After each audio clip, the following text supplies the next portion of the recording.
Sayang sayang, 亲爱的朋友, rakan sejati, kasih setinggi gunung, senyuman mesramu dalam hatiku, bagai alir sungai tak ada hujung.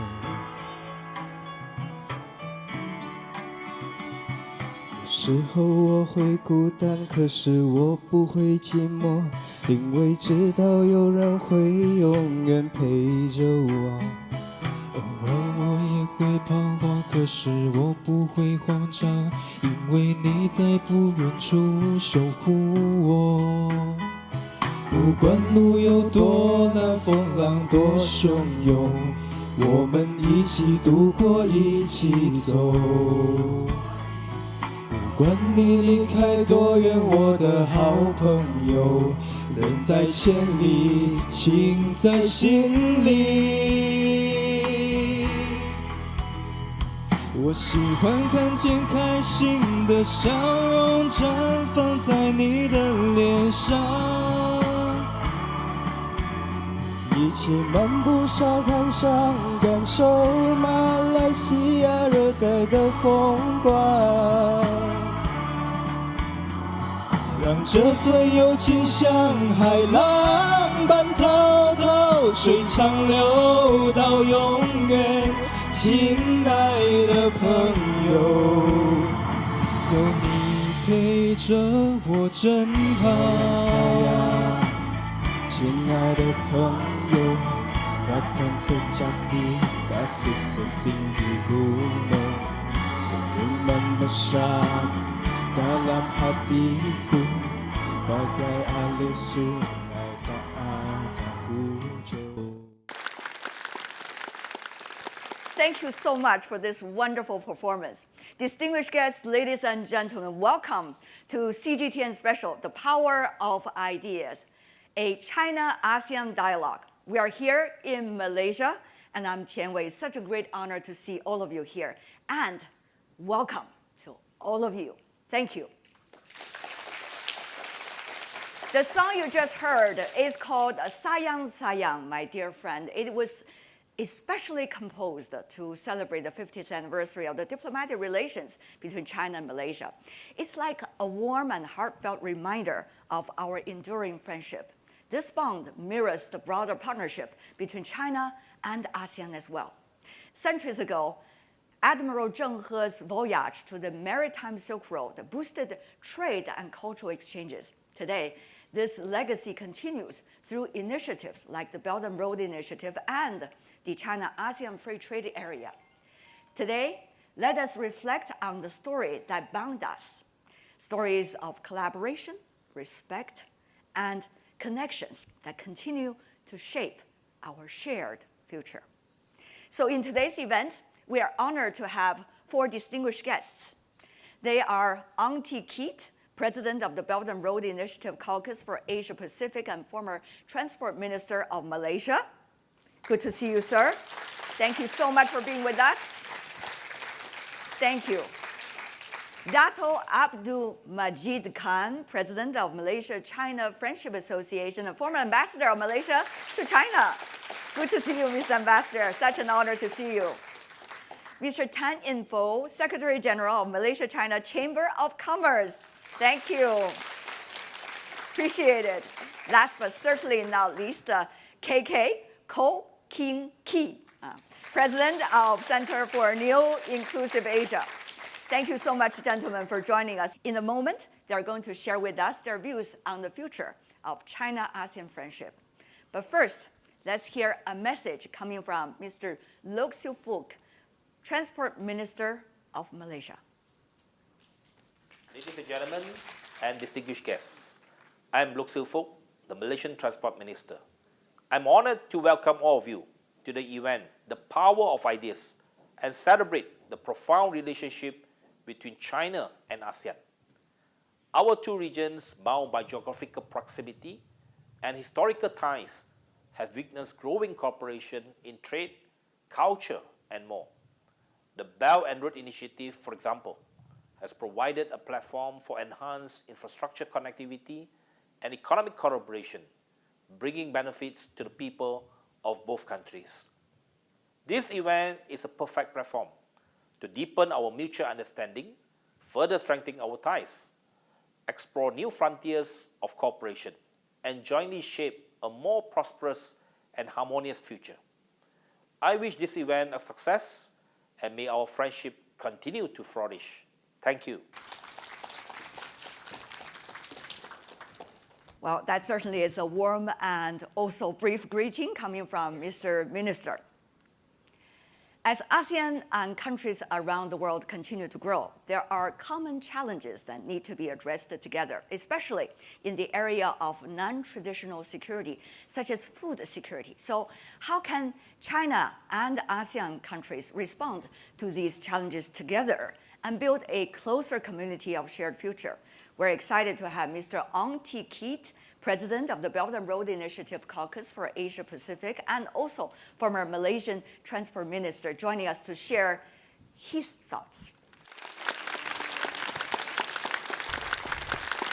The China-ASEAN relations have been viewed as one of the most successful models of multilateral cooperation and regional economic integration across Asia Pacific, if not the world.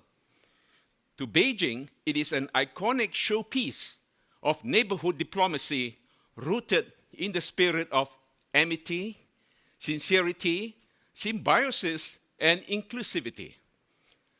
From the perspective of the 10-member bloc, China is not only its largest trading partner since 2009, but also the trailblazer in heralding the regional connectivity alongside addressing the development finance gap through the Mammoth Belt and Road Initiative, or in short, I call it BRI. Indeed, it has the most number of mechanisms of cooperation with China, accounting for almost 20% of the total collaborative frameworks that ASEAN has with its 11 official dialogue partners. In short, the multidimensionality of the relations marks the China-ASEAN comprehensive strategic partnership that paves way for further multidimensional collaboration. Of the various collaborative frameworks between the Southeast Asian bloc and the second largest economy in the world, the ASEAN-China FTA remains the institutional cornerstone of the economic and trade relations.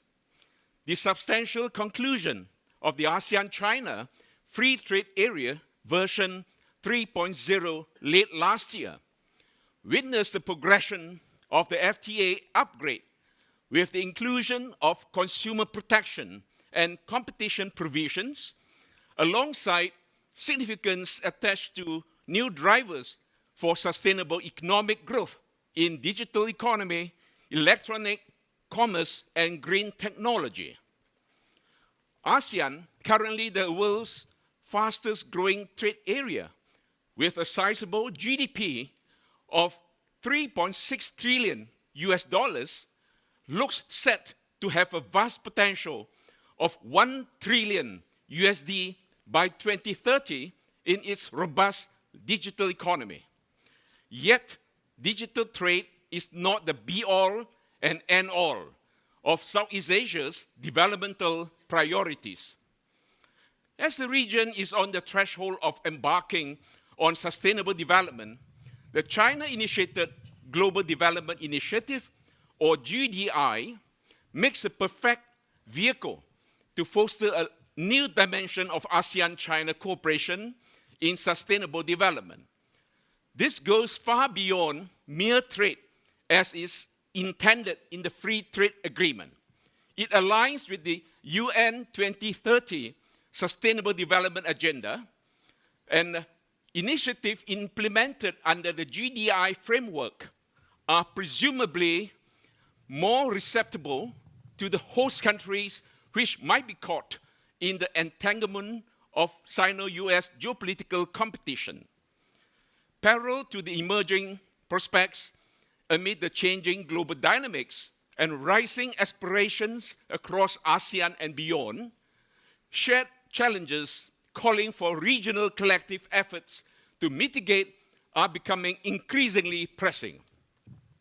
While existing development finance gap continues to widen, other exigencies such as poverty, climate change, food insecurity, and cross-border crime are putting the region's agenda for sustainable development to a real acid test. Food security is a pressing concern in point, when ASEAN is not spared from the exigency with more than 60 million people remaining undernourished in the region that is dubbed the most dynamic regional bloc in the world. While the agricultural output in ASEAN is going increasingly unsustainable to feed the ever-growing population, marine resources from the fishery are facing an unprecedented pace of depletion, precipitated by the escalating unregulated overfishing in the region. Neither is the climate agenda gaining traction, as it is straitjacketed by the bloc's constraints in wherewithal and expertise. The only key to addressing such regional or global woes lies in coordinated efforts and collective wisdom through multilateral collaboration. Indeed, ASEAN is in dire needs of capacity building in establishing its collective food supply chain. Against such a challenging backdrop, all efforts in addressing formidable challenges posed by climate change, as well as agricultural output in the region, are inseparable from technological empowerment. Undeniably, China's prowess fits the bill well in terms of expertise, capital, and skill. ASEAN-China collaboration in enhancing food security through climate resilience development and elevating agricultural output can make a new dimension of cooperation in the domain of non-traditional security concerns. Alongside this, China's commitment to facilitating ASEAN in developing its blue economy sustainably, as was underscored in the ASEAN leaders' declaration on blue economy, is yet to be harnessed. Both are crucial to feeding the undernourished population, which remains one of the prevailing challenges impacting sustainable development in ASEAN. This is well poised to be a timely response, showcasing the Global Security Initiative, or in short, GSI, in Southeast Asia, where a coherent and coordinated security architecture, notably for addressing non-traditional security concerns, is still conspicuously absent. To many political pundits, the word security is taken as synonymous to military presence, and China has never been a security provider in the region. Through my personal experience in engaging with politicians within and outside our country, the role of a security provider is always judged by its military presence on the foreign soil. Much to my disappointment, many small nations tend to feel contented with and assured of their security by fostering military pacts with major powers. That seems to give them a false sense of security in shielding them from any potential attacks by others. Yet, time and again, the ugly reality has proven otherwise. The weak and vulnerables who play pawns on the geopolitical chessboard would always end up to be the sacrificial lambs at the altar of power play between the big powers. Non-conventional security such as food, energy, and climate insecurities alongside illicit drugs and human trafficking are yet to be taken cognizance in the list of security concerns, much less be ready with a coherent strategy and viable means to mitigate the rising exigencies. In the present context, Beijing is well equipped with sufficient means and platforms to render the China-ASEAN partnership time resilient and relevant. The Belt and Road Initiative set the stage for reshaping the regional logistical connectivity and enhancing the economic integration through infrastructure development. Yet, the endeavor is not solely economics-driven.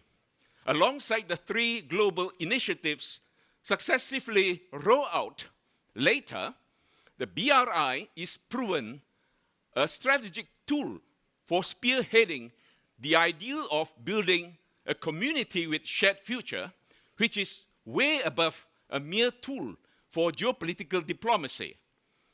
Its enabler's role, manifested in the Prosper Thai Humanity outlook, far exceeds the inclusivity that Prosper Thai neighbor could ever entail.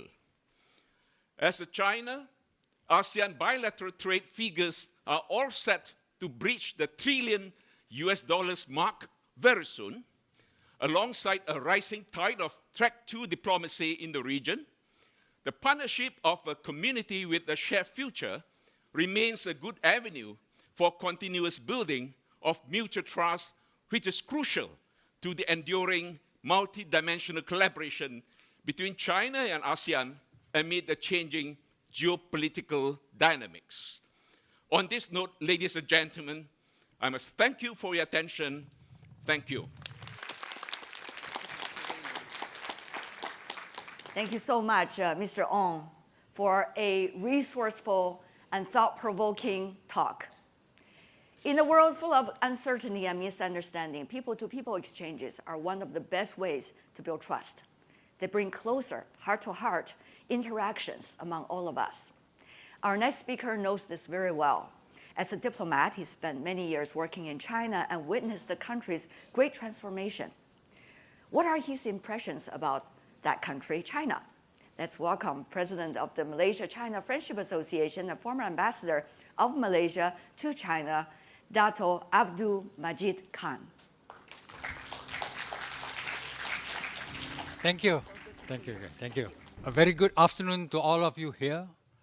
My conversation today will focus on my working experiences and the transformation of China since the 1980s.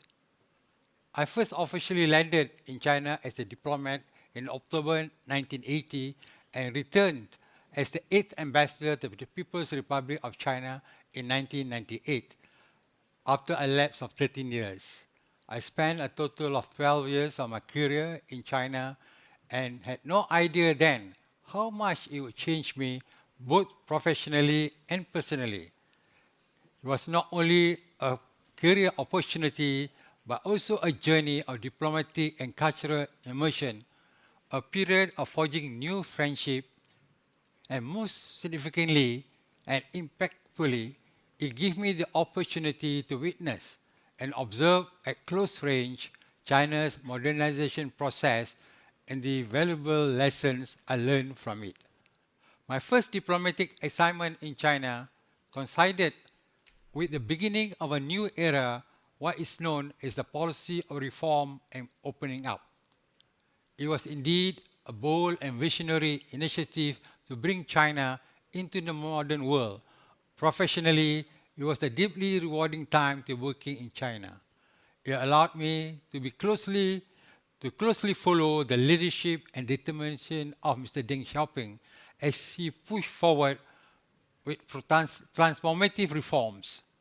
These were often painful, particularly domestically, as they involved not only economic restructuring, but also the challenge of shifting the people's mindset in pursuit of China's modernization goals. Of particular interest was China's growing strategic direction towards engaging more deeply with the world and learning from the experiences of countries that had already achieved prosperity. While Beijing in the 1980s lacked modernity and sophistication, its unique national setting still left a deep and lasting impression. Leisurely walks along the old hutongs, weekend visit to antique markets, strolls through parks and gardens filled with recreational and sport activities, as well as trips to wholesale markets, handicraft centers, museums, and historical sites. All these experiences deeply fulfill the inner curiosity and cultural appetite of many foreign guests. The city, in its own way, had an enduring charm. Despite China's lack of modern lifestyle, infrastructure, and entertainment venues at that time, the 1980s witnessed a wave of international artists, musicians, and celebrities performing in China. To my delight, we were able to enjoy performances by international artists such as Jean-Michel Jarre, Wham, ABBA, and even renowned international music ensembles, including a world-class flute group. One of my most cherished memories from both my posting in China during the 1980s and 1990s was the opportunity to travel extensively across various provinces and cities. This journey allowed me to discover the vastness of China and to appreciate its many local attractions and distinctive characteristics. It became clear to me that there are, in fact, many Chinas rather than just one, each region shaped by its own cuisine, dialect, lifestyle, and the deep pride its people hold for their homeland and villages. An important observation I made during my travel was the remarkable dedication and hard work of local officials, particularly at the level of mayors, in driving development and growth in their respective regions. They went to great lengths to welcome foreign guests and investors, often making detailed and thoughtful arrangements to present their cities and provinces as prime destinations for foreign investment. Looking back, the tireless efforts and commitment at the provincial level play a critical role in China's rapid development. I found these officials to be well informed, equipped with up-to-date economic statistics, and genuinely sincere in their desire to attract investment. Their professional and determination offer a compelling explanation for China's success story. Having successfully laid infrastructure foundation in the 80s and in the 2020s, China's development accelerated by leaps and bounds under the leadership of President Xi Jinping. The country embarked on a journey that has not only transformed the nation but has sent ripples across the world. So today, I will try to walk through China's metamorphosis from 2013 till today and explore how it redefines power, prosperity, and progress. Firstly, the nation saw the lifting of poverty of over 800 million people, what is arguably the greatest human success story of our time. Growth is viewed not only about size, but quality too, hence the mode of development towards innovation-driven growth. China today is a global leader in 5G, facial recognition, and cutting-edge technology. In space, it's not catching up, it's leading. The China moon missions, Taiwan 1 on Mars and the Taigong space station completed in 2002, cement China's place among the stars. In digital economy, China successfully established a cashless, seamless society. Chinese tech giants Alibaba, Tencent, and ByteDance all are now household names across the globe. Mobile payments have turned China into a near cashless society. And let's not forget that the digital yuan, China became the first major economy to launch a digital currency pilot at scale.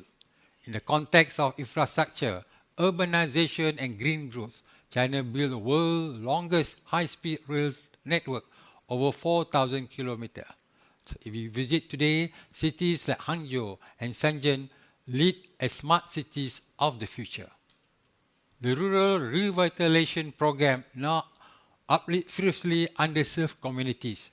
China also pledged to peak carbon by 2030 and become a carbon neutral by 2060. With major investment in renewable and afforestation, it leads in green economy. in global diplomacy, China is redefining world order. With the Belt and Road Initiative, China has connected over 150 countries through infrastructure and trade. Through initiatives like the Global Development Initiative, Global Security Initiative, and the Global Civilization Initiative, China is championing alternative global norms. Advancement in education, health, and talent development saw China breaking barriers in biotechnology, CRSPR, genomics, and biomedical R&D. Universities like Tsinghua and Peking climb international ranking every year. Indeed, China's version of a global innovative leadership by 2035 and the goals toward a full national regeneration by 2049, the century of the People's Republic of China, appears to be achievable. China is not just a rising, it is redefining the very architecture of global power. As Asian, one is of course proud of China's remarkable achievement. To conclude, I'm indeed fortunate to witness the remarkable journey of China from humble beginnings to a position of global influence and strength. I thank you for your attention. For over 3 decades, since China established dialogue with ASEAN, the cooperation between the two sides has yielded remarkable achievements. This cooperation model has also been valued and widely recognized as a successful example in the Asia-Pacific and beyond. So in what way does cooperation between China and ASEAN matter? How to further enhance economic integration and connectivity? Let's welcome Mr. Tan In-fo, Secretary General of Malaysia-China Chamber of Commerce, to share his insights. Okay, good afternoon, ladies and gentlemen. And indeed, it is an honor to stand before you today as the Secretary General of the Malaysia-China Chamber of Commerce. And my journey in fostering Malaysia-China economic relations has been both fulfilling and enlightening. Throughout the many years, I have witnessed firsthand how trade and cooperation have shaped the economic landscape of ASEAN and the global stage. And for all this, entrepreneurs are the driving force behind all the progress. And entrepreneurs are at the heart of all economic transformation, and their ideas of innovation and commitment are driving forces behind the vibrant growth of our economics. As the business leaders, entrepreneurs play a crucial role in shaping the future of China-ASEAN relations throughout the partnerships of investment and cross-border collaboration. It is through entrepreneurs, all the efforts that we can realize the full potential of regional integration. Why China, Malaysia, and ASEAN relations are matter? Because we share a long history of trade, cultural exchange, and mutual growth. And over the past decades, our relationship has evolved from diplomatic ties to deep-rooted economic partnerships. And milestone in regional cooperation since the establishment of China-ASEAN Dialogue relation in 1991, we have seen remarkable progress. The China-ASEAN Free Trade Agreement, launched in 2010, has significantly enhanced the trade flows, making ASEAN China's largest trading partner. I have to emphasize, the largest trading partner. And high level of mutual complementary ASEAN nations provide the natural resources, labor, and consumer markets that China's industrial and technological capabilities can complement. And this is very important. The synergy drive economic expansion on both sides, not just one side, both sides. The regional growth and global impact for this collaboration is not just beneficial for ASEAN and China, but for the whole world, whole global economy. As we strengthen trade networks, we therefore reinforce the region's resilience and influence in global supply chains. And for the China's economic, what do we mean for ASEAN? What are the benefits for ASEAN countries? The China economic rise has been extraordinary, lifting millions, might be billions, out of poverty and transforming it into the world's second largest economy after the United States. And China economic rise and its implication for the region, the China BRI Belt and Road Initiative and the Regional Comprehensive Economic Partnership continue to create new opportunities for ASEAN businesses, from infrastructure projects to digital trade. ASEAN nations stand to benefit significantly. And what is the China economic miracle will continue for the next how many years? Despite global uncertainties, China's strong domestic market, innovation-driven growth, and commitment to regional integration indicate that its economic momentum will persist, and we believe that, ensuring a prosperous future for ASEAN and China. And looking ahead, we must explore more major initiatives that will further enhance economic integration and connectivity, strengthening supply chain resilience through smart manufacturing and digital transformation. And second, promoting green and sustainable investment to ensure long-term economic and environmental benefits.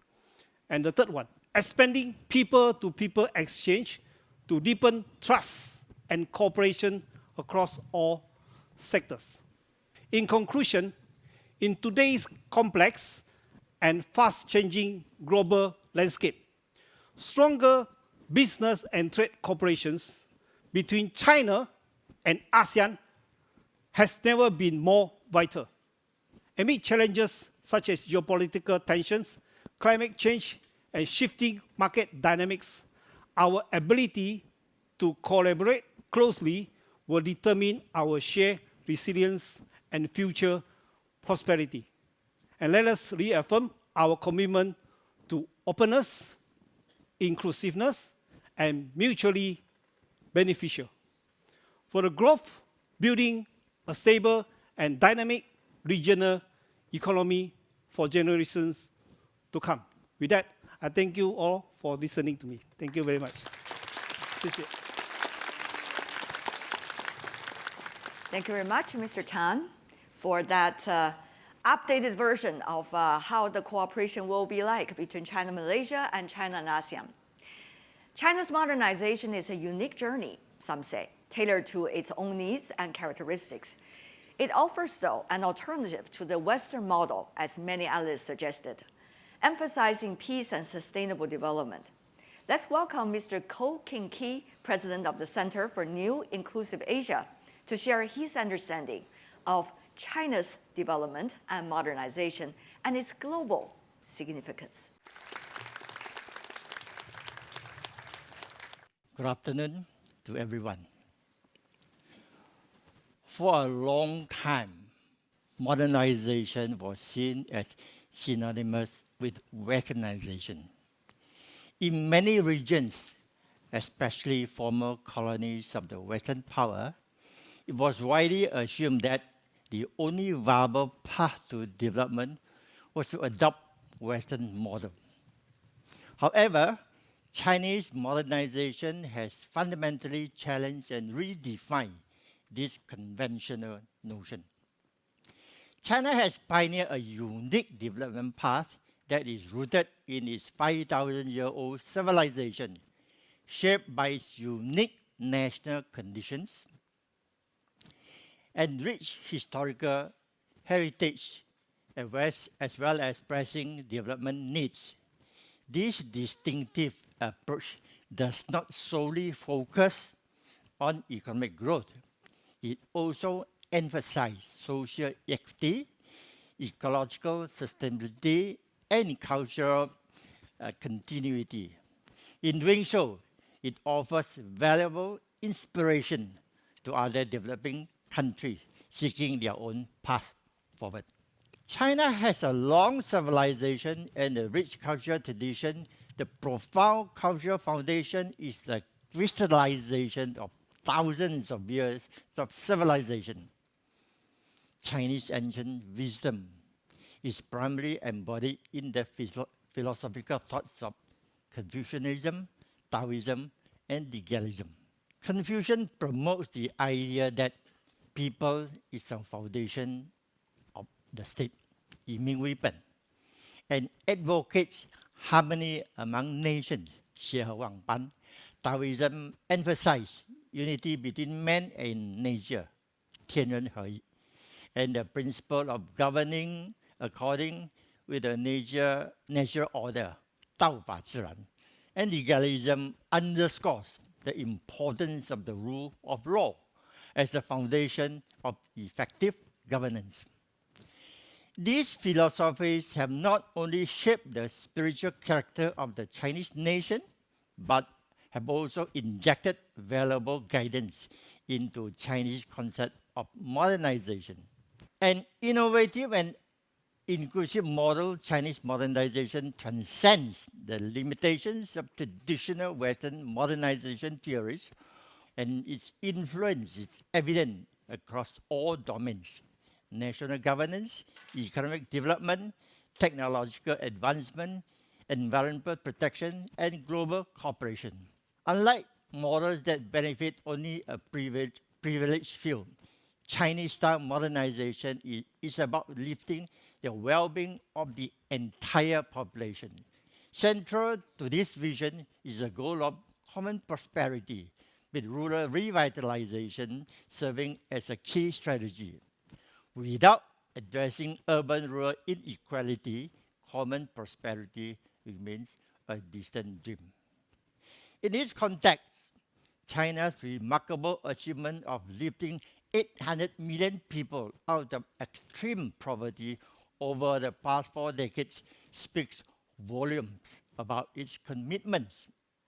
China's success in poverty reduction was in no small way attributed to the whole-of-nation approach and targeted poverty alleviation strategy.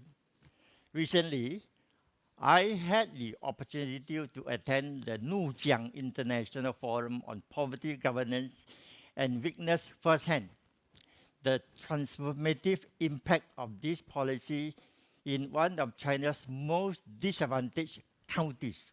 These stories are living proof that the people as the foundation of the state is not just a slogan, but a living philosophy embedded in policy and practices. Today, these traditional values are reinterpreted through the lens of Chinese-style modernization.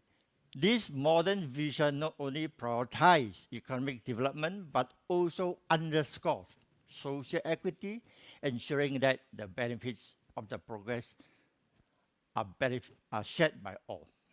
The idea of harmony among all nations, 协和万般, which originated from the ancient classic Sangsu, advocates that nations should coexist in harmony, embrace diversity, and develop together. China's concept of a community with a shared future for mankind is a modern expression of this ancient wisdom.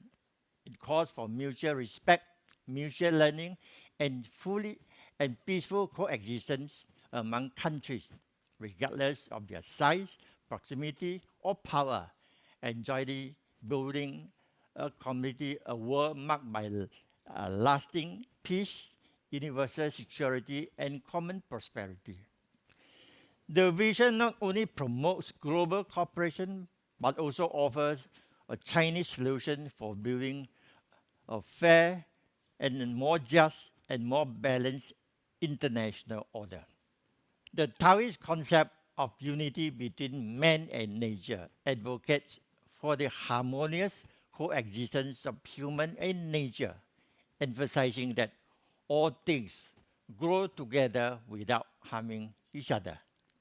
The well-known expression, lucid waters and large mountains are gold and silver mountain. 绿水青山就是金山银山 is a vivid modern interpretation of this principle within the process of Chinese modernization. This idea stresses a balance between ecological protection and economic development. A country, while pursuing prosperity, must also safeguard its natural environment to achieve sustainable development. Amid today's intensified climate crisis and ecological challenges, green and low-carbon development has become a global consensus. Taoist idea of unity between man and nature recognizes that human beings are not the sole masters of nature, but just a part of it. Only by respecting, adapting to, and protecting nature can we achieve harmonious coexistence and promote the long-term advancement of human society. The legalist philosophy of ruling the country by law advocates that law should be the core instrument of governance. It emphasizes that national governance must rely on law rather than depending on individual or traditional morality. The concept has been systematically developed in the modern context of Chinese modernization. China's modernization is not limited to economic development, but it also dedicated to building a society that is fair, just, and governed by rule of law. Ruling by law is not only a fundamental requirement for national governance, it is also a key guarantee for social stability and for ensuring that people live and work in peace. Only by making rule by law a shared social consensus can a country ensure long-term peace, stability, and promote social progress and harmony. Chinese modernization is not just a national success story. It carries global significance. By integrating ancient cultural wisdom with modern governance, it presents a model that is people-centered, ecologically balanced, and firmly grounded in the rule of law. In a world facing geopolitical instability, climate crisis, and rising inequality, China's development path provides not only a source of hope for its own people, but also a meaningful alternative to the dominant Western paradigm. It opens the door to new thinking, new collaboration, and new possibility for inclusive, sustainable global development. As Thomas Friedman wrote in a recent New York op-ed on April 2nd, I saw the future. It was not in America. This is what he said.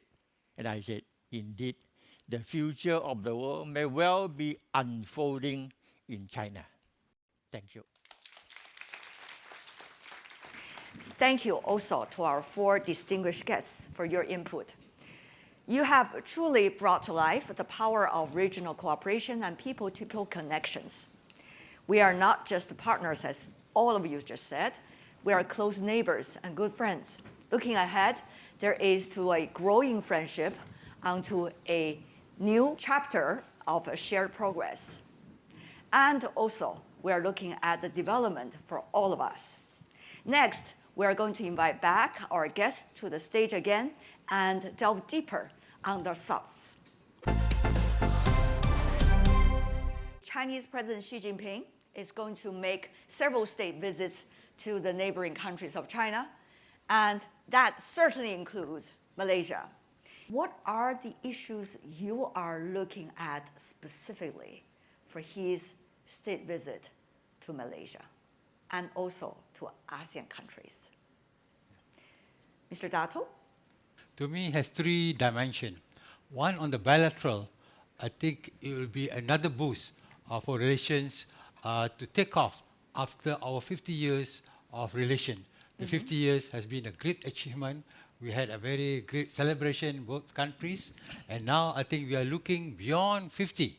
So his visit will set the tone for the next 50. Secondly, on the context of regional cooperation, Malaysia is the chairmanship of ASEAN. This will give actually support to ASEAN cooperation.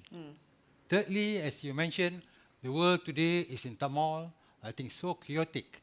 So I think the visit could give opportunity to both the leaders to exchange views and how to view and also to see, to bring about harmony and more stability, as many of President Xi's own initiative include that type of element.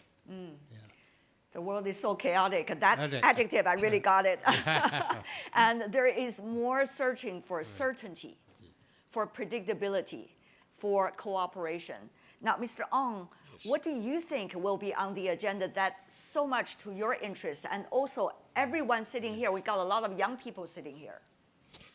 Certainly, I think we are hopeful for some guidance from President Xi himself, particularly in face of the current turmoil induced by what I call the Trump's tariff, or in short, the Trump tariff turmoil.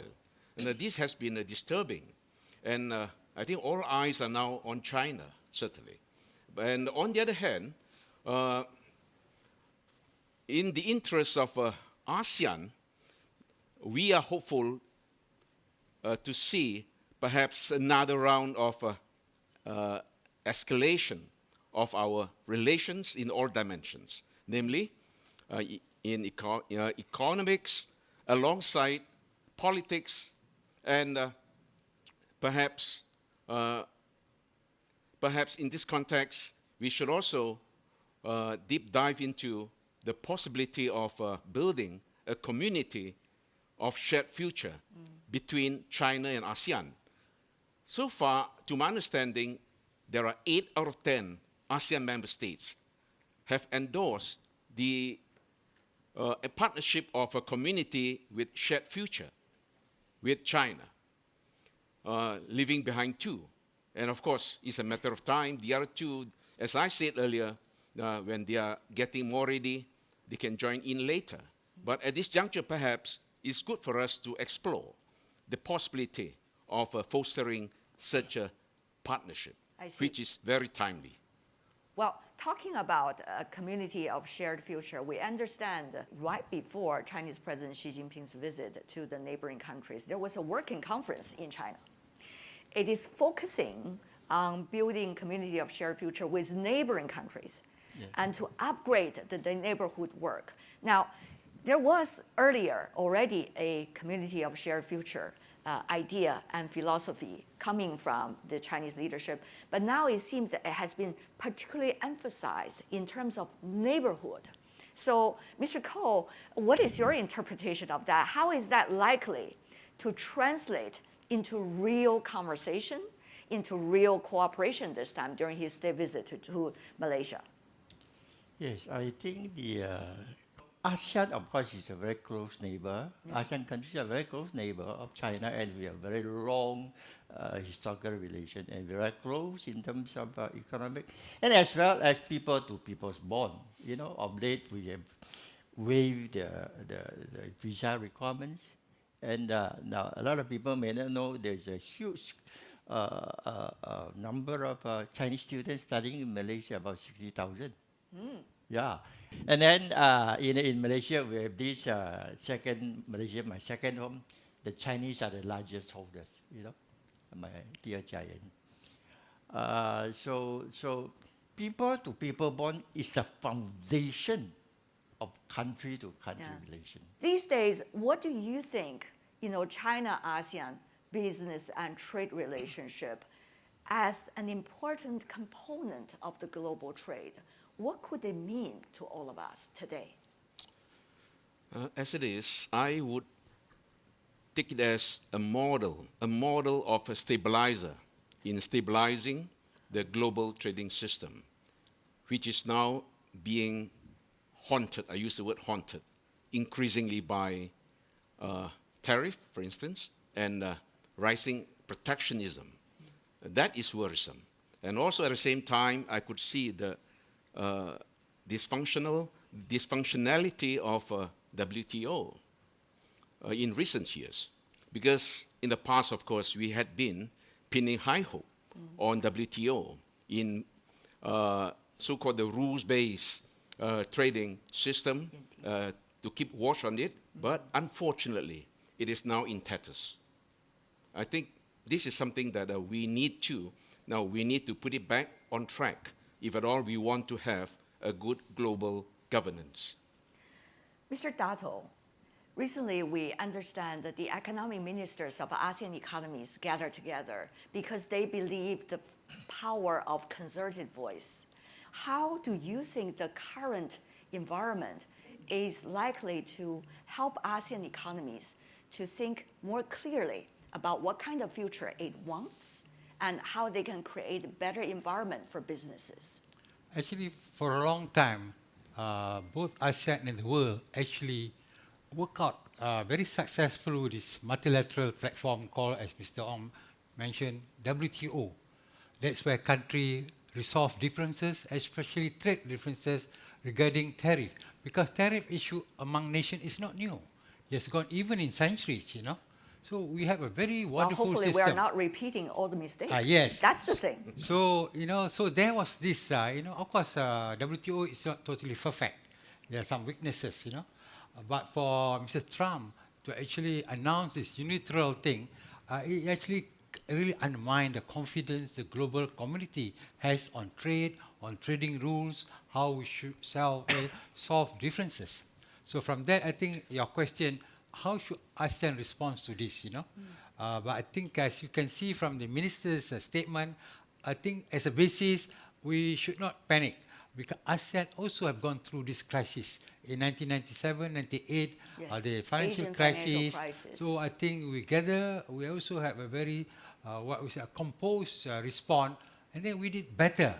So hopefully in this, of course, this tariff war is much more serious. But I think given this, and I think in a way also, China has taken this position, but China has one legitimate right, because since China has been punched, so maybe China has a right to punch back. So maybe you can look in that context, But I think overall, still, I think the world needs cooperation. Yeah. There are this current difficulty, maybe caused by one personality or group idea, but I think that's why I think ASEAN and China could, in a few weeks, come up with a solution, because we already have a very strong cooperative framework. We have worked over 30, 40 years. Yes. And I think with that cooperation and with China, concerted effort and influence, because China produced 1/3 of the global GDP. And that China has several trillion of reserves. So huge. And also if you combine China plus Japan and also South Korea, and they have the highest number of foreign reserves, which all can be utilized to overcome these difficulties. Right. Yeah. Stabilizing effect is very important these days. And I think China can play this role, as Mr. Wong mentioned. Yeah. Having said that, though, if you look at what is going on today in Asia, particularly between China and ASEAN, there's already very well-established mechanisms. For example, with the China-ASEAN Free Trade Agreement, there is also RCEP. To you, Mr. Ko, I want to ask whether these mechanisms will serve their purpose, particularly now. I think both sides can learn from each other, can benefit from each other, and then economically, there's high complementarity between the two parties. So, yes, I think this mechanism works well and will continue to work well. What about for you, Mr. Tan? I think it will work better from now onwards. And especially ASEAN, maybe I speak from my Malaysian sides. I think we Malaysian... And rightly so. Yes. I think we will really focus on this RCEP and all these whatever free trade policies. And Malaysian businesses would now understand more about what happened in US and China. And we would basically, the new tariff problem force Malaysian businesses towards align to China, because predictable and we like the way they do things with us. Everything discussed first. We don't impose whatever value which people don't like, and you just impose. No. We like China negotiation side, and we would prefer to work with China, and we welcome China to help us. Mr. Dato, your thoughts? Well, I think as You know some mentioned, of the mechanisms. Yes, I know. You, when you are working as ambassador, I'm sure you're already preparing the ways for these mechanisms to be eventually come true. Yeah, in fact, it's one of our responsibility to put the structure. I think of course the relationship now has actually extended to 30 years. To me, I think the present structures has served its purpose, but I think we need to upgrade. Perhaps maybe we need to upgrade the level of the leadership. Perhaps now some of the committees are headed by a deputy minister. Maybe it's high time to elevate to minister or deputy prime minister, where fast decision could be made. Because as you mentioned, though they have this mechanism, but I think the result has been in some senses very slow. And one of the reasons could be this bureaucratic indecision. And this can be overcome by each side having higher political representation. I think one should look at that. And secondly, also, the world has evolved. China itself also has changed. So I think China now is in a position of actually reach, production at the level that I think no other country can match, because you have reached, the technological efficiency. You can produce goods, high quality, but at a lower price. So it is something that could be harmonized with ASEAN. I think ASEAN need actually that type of gap to bring a stronger GDP growth for ASEAN. That's where China can play the role. China, for example, Mr. Ong, through Belt and Road Initiative and also through other mechanisms, has been working with ASEAN economies on the green industry. How are these being put into consideration? Because these are equally important. Mr. Ong. Yeah, under the framework of BRI, the green shift, so to speak, the green shift in the second phase of BRI implementation. Now, to many of us in Southeast Asia, it is a new turf, relatively new turf. And Malaysia, I don't mind saying that, we are still a new kid on the block, right? And certainly we aspire to be not just a mere customer or a consumer. We want to be part of it, right? In our innovation one day, perhaps, that we can learn from China. We can foster technology partnership with China, for instance.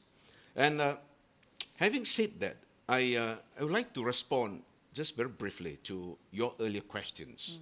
Malaysia, China, trade relations. And when we talk about, say, the free trade agreement and the RCEP, I'm not going to deep dive into it. We are not short of toolkits to promote further our bilateral trade. But the downside is, many a time, we don't seem to synchronize all these toolkits. For instance, like RCEP, RCEP, and the CAFTA. I still need China-ASEAN free trade agreement. The free trade How area. they will integrate with one another. Yes, because that would create what we call the spaghetti bowl, the spaghetti bowls effect. That means to say you still need to synchronize it, right? In order to, you synchronize and synergize it before it could maximize the impact. And this is something that I hope China and ASEAN will be doing very soon.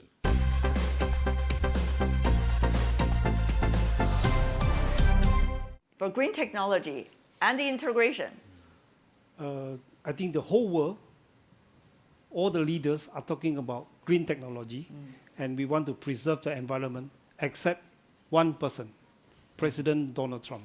He doesn't believe in that, and he started the coal policy and all kind of policies which they withdraw from the national United Nations. So, but we must understand, without the green technology, what happened 50 years from now, 100 years from now, the weather will be very hot and the environment will be polluted. That's why I say China has taken the lead, and very successfully. with green technology, I think China can help us, especially like China, like Malaysia and some other ASEAN countries. China can use your technology, can use your experience, expertise to help all these ASEAN countries to go green. How to go green, and maybe help us first set up the station, the charger station for the green technology. And China has the technology expertise, and you have the financial resources to help us. And that's what businessmen like that. I can see your point is very straightforward. Having said that, though, we are already see some very successful examples with transportation. If I could come back to you, Mr. Ong, because earlier I visited the office of the Minister of Transportation. Anthony. Yes, I look at the trains, which can run more than 150 kilometers an hour now. Yeah, and also the East Coast Rail Link, which is linking so many towns, cities in Malaysia. Think about the children that are going to university. You can travel on the train. Think about the mom and pop shops that can have better business. And think about the businesses that are willing to move along that trade line, and also many other transportation places, connectivity places. These are just one of those many examples. China and Malaysia are working together. If I understand right, it was a Chinese contractor that are working on the building of this, despite the very complex geographic locations of Malaysia. So tell us more, as a former Minister of Transportation, how will these good examples be learned widely by the public and also become inspiration for our businesses, for our societies? In the first place, I'm not here just to talk about positive things, because we are hearing too many negative things these days. We really need some shining example, good examples to enlighten our future. So, Mr. Ong, please.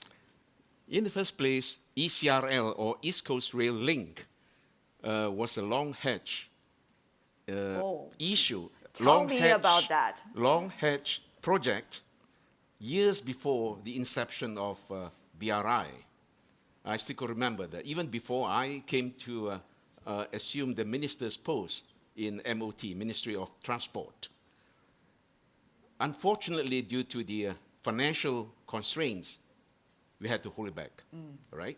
And it was until we managed to convince the Chinese side to enter into the picture, right? Through the arrangement of loans to finance the project, Exim Bank and the like, right?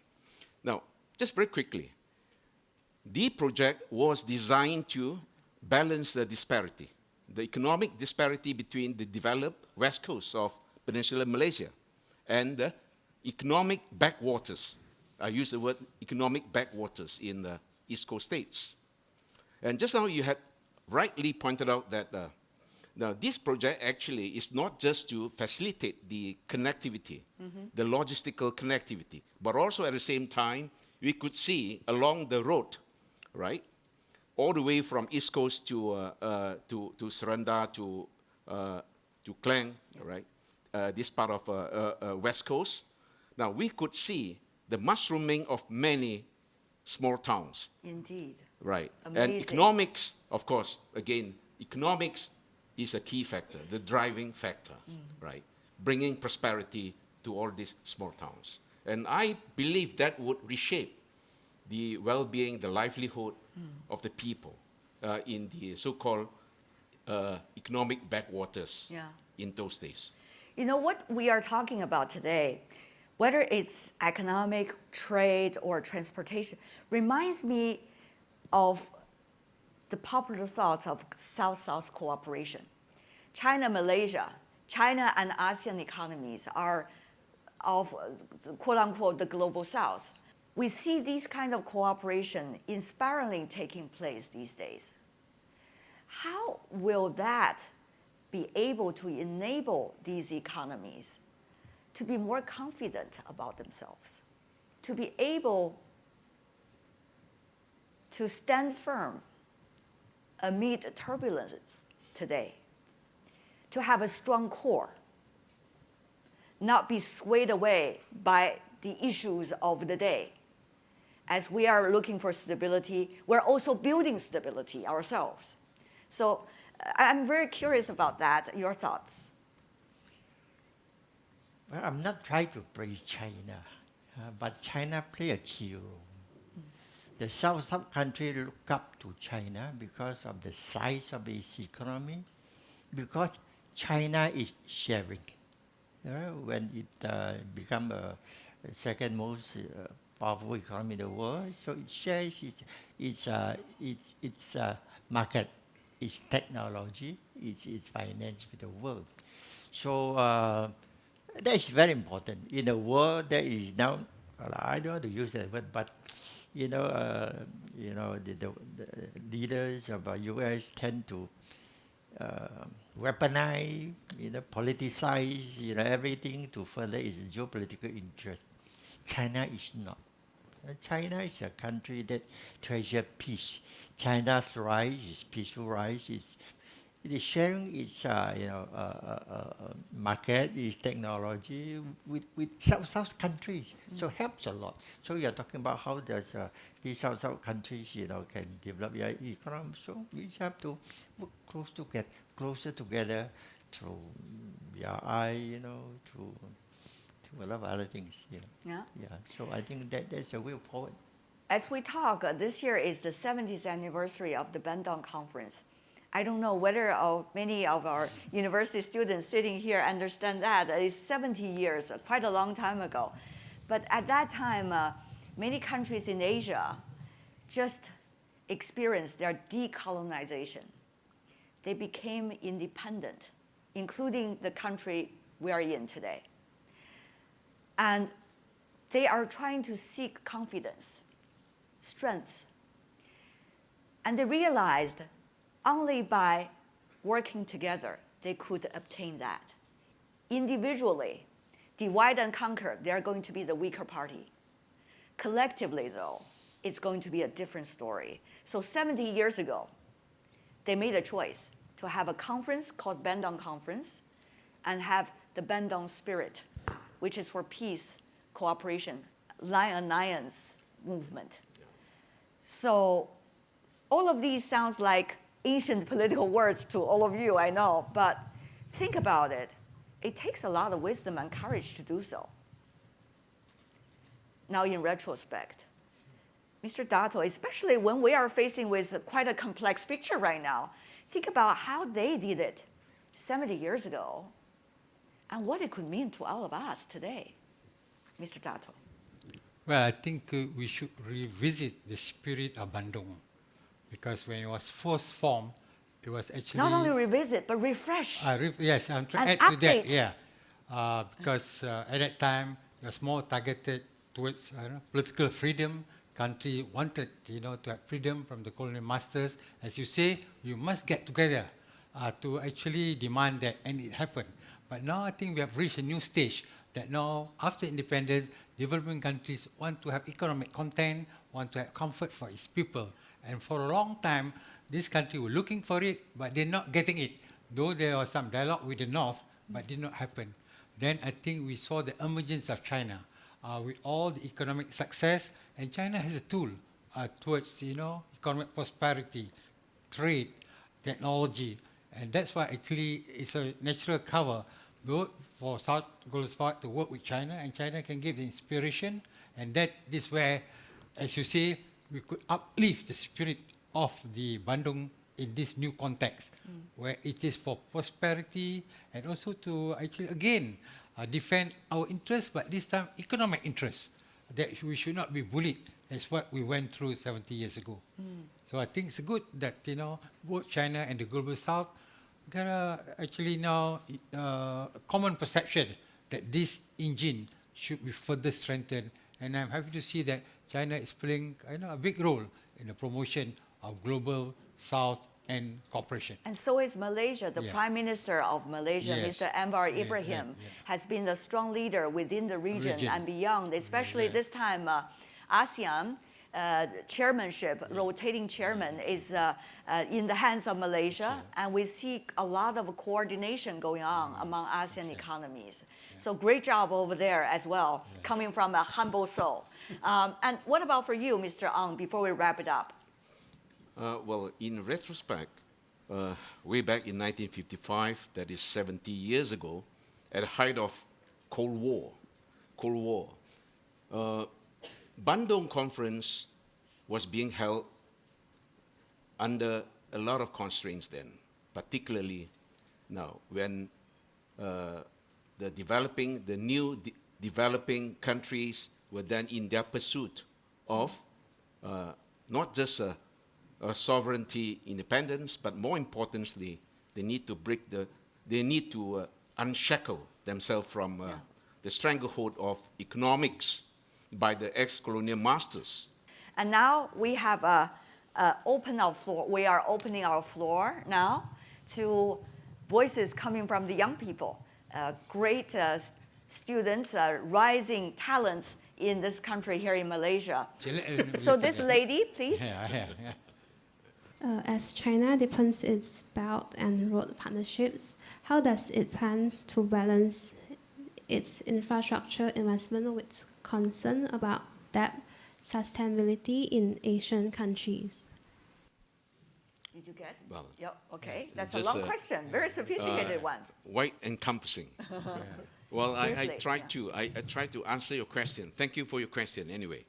Well, in fact, to my understanding, BRI, Belt Road Initiative, is not just an endeavor of logistical connectivity or infrastructure connectivity. That means to say that goes beyond infrastructure.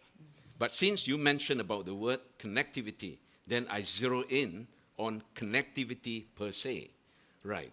And connectivity, for instance, like what we have in Southeast Asia. We don't talk about Latin America or other parts of the world, but connectivity projects in Southeast Asia, in ASEAN. Now, definitely, there will be two projects coming to our mind, naturally. Firstly, of course, the landmark project of China-Laos Railway, linking now Yunnan province, linking Kunming in Yunnan province to Vientiane of Laos. And so far, I think now this particular project has reshaped the logistical connectivity, logistical landscape in peninsular ASEAN, right, on one hand. And on the other hand, it has enhanced the economic competitiveness of Laos.